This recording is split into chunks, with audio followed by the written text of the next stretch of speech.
ঘটনাটি ঘটেছিল একজন ইমাম সাহেবের সাথে। ইমাম সাহেবের নিজের সাথে ঘটে যাওয়া ঘটনা। ঘটনাটি ঘটে 1980 সালের দিকে। বরিশালের কোনো একটা মসজিদে চাকরি করতেন ইমাম সাহেব। তিনি ছিলেন ওই এলাকার খুব শ্রদ্ধেয় একজন ব্যক্তি। তাকে সবাই পছন্দ করত শুধুমাত্র তার সততার জন্য। নামডাক আর সততার ফলে এলাকার মধ্যে কোনো বিচার হলে ইমাম সাহেবকে সবাই বিচারে ডাকতেন। একদিন ইমাম সাহেবের এক বন্ধুর ছেলের বিচার ডাকা হলো। প্রতিবারের মতো ওই বিচারেও ইমাম সাহেবকে ডাকা হলো। ওই দিন ছিল শুক্রবার। একদিকে ওনার বন্ধুর ছেলের বিচার, অন্যদিকে ওনার নিজের ছেলের প্রচন্ড জ্বর। রওনা দেওয়ার আগে ওনার বউ ওনাকে যেতে মানা করলেন, যেহেতু ওনার ছেলের অবস্থা খুবই খারাপ।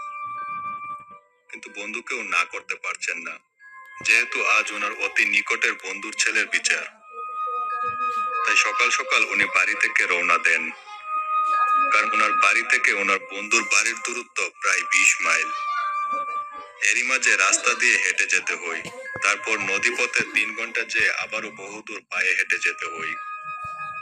তখন তো এখনকার মতো এত গাড়ি ছিল না, তাই পায়ে হেঁটেই যেতে হতো। ইমাম সাহেব যথাসময়ে রওনা দিয়ে যথাসময়ে বন্ধুর বাড়ি পৌঁছে গেলেন। ওনার বন্ধুর ছেলের বিচার শেষ হতে হতে প্রায় সন্ধ্যা হয়ে গেল। বিচারের আগে ওনার বন্ধুকে বলেছিলেন ওনাকে যেন বিচারের পরে কিছু দূর রাস্তা এগিয়ে দিয়ে আসে। কিন্তু বিচারের পর কোনো একটা কারণে ওনার বন্ধু ওখান থেকে অন্য কোথাও চলে যায়। ইমাম সাহেব চিন্তা করলেন, বন্ধু যখন নেই তখন তো আমাকে একাই যেতে হবে। তাই উনি দেরি না করে তখনই রওনা দেন। প্রায় ঘন্টাখানেক হাঁটার পর উনি এশার আজান শুনতে পেলেন। আজান শোনার পর উনি সিদ্ধান্ত নেন নামাজ না পড়ে আর সামনে যাবেন না। তাই উনি আশেপাশে মসজিদ খুঁজতে শুরু করলেন। রাস্তাটা নির্জন হওয়ায় ওখান দিয়ে খুব কম মানুষ চলাচল করে।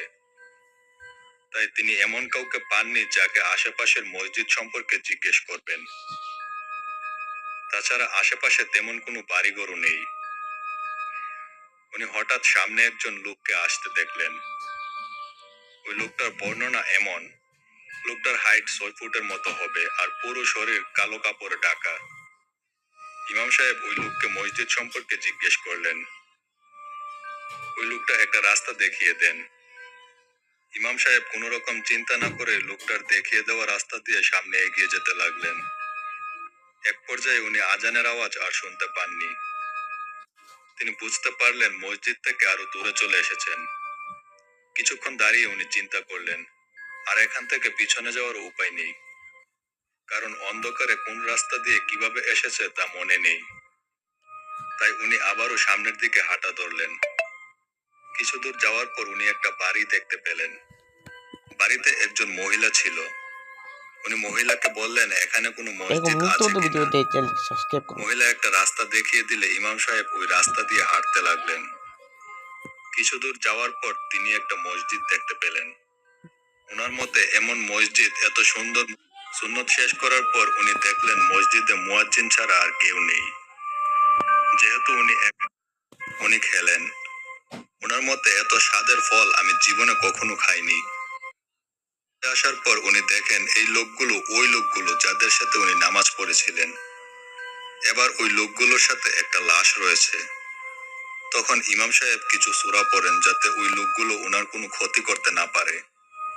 লোকগুলো কাছে আসলে উনি জিজ্ঞেস করেন আপনারা কোথায় যাবেন। লোকগুলো কোনো উত্তর দেয় না। উনি আবারও জিজ্ঞেস করেন আপনারা কোথায় যাবেন। এইভাবে 3 বার জিজ্ঞেস করার পর ওনাদের মধ্যে কেউ একজন বলে ওঠে, আপনার বাসায় যাব। আমার বাসায় কেন যাবেন, আর এই লাশটাই বা কার। তখন লোকগুলো বলে ওঠে এটা আপনার ছেলের লাশ, আপনি আমাদের সাথে চলুন। একথা শোনার পর ইমাম সাহেব কিছুটা ভয় পায় এবং বলেন দেখুন আমি তো আপনাদের কোনো ক্ষতি করিনি, আপনারা আপনাদের রাস্তায় যান, আমাকে আমার মতো থাকতে দিন। লোকগুলো নদীর পানিতে ডুব দিয়ে চলে গেল। এরপর ফজরের আজান হলে ইমাম সাহেবের একজন পরিচিত মাঝি আসে ইমাম সাহেবকে নিয়ে যেতে। 3 ঘন্টা নদীপথে যাওয়ার পর উনি যখন ওনার বাড়ির কাছাকাছি চলে আসলেন, তখন দেখেন এলাকার মানুষজন ওনাকে এসে সান্ত্বনা দিচ্ছেন। উনি চিন্তা করলেন সবাই আমাকে সান্ত্বনা দিচ্ছে কেন, নিশ্চয়ই বাড়িতে কিছু একটা হয়েছে। উনি যখন বাড়িতে পৌঁছান তখন দেখেন ওনার উঠানে অনেক মানুষজন দাঁড়িয়ে আছে। উনি সামনে যেতেই দেখতে পেলেন ওনার ছেলেকে উঠানে শুইয়ে রাখা হয়েছে। উনি দেখলেন ওনার ছেলের লাশ ফোলা ফাঁপা। উনি চিন্তা করলেন আমি তো জ্বর দেখে গিয়েছিলাম, জ্বরে তো এমন হওয়ার কথা না। ওনার স্ত্রীকে কথাটা জিজ্ঞেস করলে ওনার স্ত্রী বলেন আজ ফজরের সময় ওনার ছেলের জ্বর এতই বেড়ে গিয়েছিল যে ওনার ছেলে পাগল হয়ে পুকুরে ঝাঁপ দেয়। অনেক খোঁজাখুঁজির পরও ওনার ছেলেকে পুকুরে পাওয়া যায়নি। একটা সময় ওনার ছেলের লাশ নিজে থেকেই ভেসে ওঠে। এই ঘটনার পর ইমাম সাহেবের একটা আক্ষেপ থাকে, আমি যদি উনাদের সাথে যেতাম তাহলে হয়তো আমার ছেলেকে আজ এই অবস্থায় দেখতে হতো না।